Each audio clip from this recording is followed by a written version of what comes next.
500 ml 8টা হবে। কত হবে? 8টা হবে। তাতে 1 লিটারকে আমি কি করলাম, 500 ml 4 লিটার তৈরি করলাম। 4 লিটারকে আবার জলে দেব। এটা আমার লিকুইড হয়ে গেল। লিকুইড হওয়ার পরে আমি কোনো একটা বাটিতে কি করবো, একটু জল নিলাম, তাতে তুষার ভাটা করলাম। কথা বলতে পারলাম, আমার এটা তৈরি হলো। এটা আছে, তাকে আমি আবার ভেঙে দিলাম। ভাঙানোর পরে আমি যখন ইউজ করবো কোনো একটা বাটিতে তাতে একটু জল দিব, তাতে 2-4 ফোঁটা ফেলবো। দেখবেন হোম কেয়ার প্রোডাক্টের এতটা সস্তা, লোকে শুধু দাম দেখে। 4 লিটার তৈরি হচ্ছে, একটা লিটারে 668 টাকা মনে হচ্ছে। দেখবেন ওটাতে 4 লিটার তৈরি হচ্ছে, মানে 1 লিটার কত করে পড়বে? 700 টাকা দেবো। কত করে পড়বে?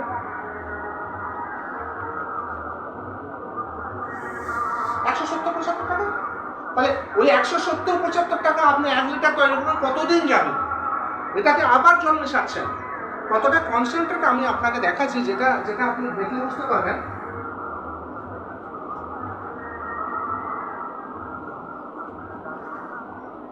দেখে সবগুলো একটা ডায়েরি দিয়ে নাহলে এটা কিছু মনে রাখতে পারবে না। লিখতে হবে, কিভাবে লিখতে হবে, কোনটা একটু কিভাবে না লিখে আর এতে আছে, দেওয়া আছে, এতে আছে কিছু ওরা বলতে আছে ফোনে চলে আসে। বাংলা হ্যাঁ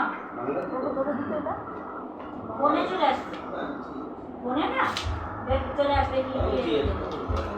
আর সবথেকে ভালো যেদিনকার মাংস রান্না হবে না, রাত্রিবেলা হালকা একটু গরম জল করে দিলে আমি খালি এই পাইপটা ডুবালাম, গরম জল তুলে দিলে তাতে হয়ে যাবে। এই পানিশ আছে আর আছে হ্যাঁ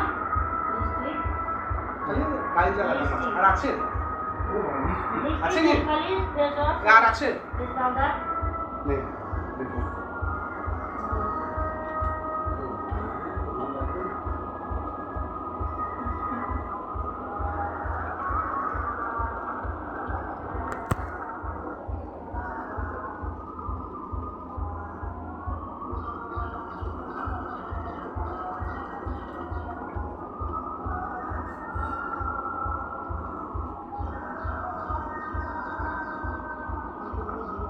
কত কনসেন্ট্রেট, দেখুন। বুঝতে পারছেন? তো এমন প্রোডাক্ট ইউজ করতে হবে, জানতে হবে। তাই আমি 3টা জিনিস দেখালাম, যেটা হচ্ছে হোম কেয়ারের। একটা হচ্ছে কাপড় জামা ধোয়া, আর একটা হচ্ছে আপনি অল পারপাস আপনি মেজে ধুতে পারেন, বাথরুম পরিষ্কার করতে পারেন, সব কিছু। বাথরুম পরিষ্কার করার জন্য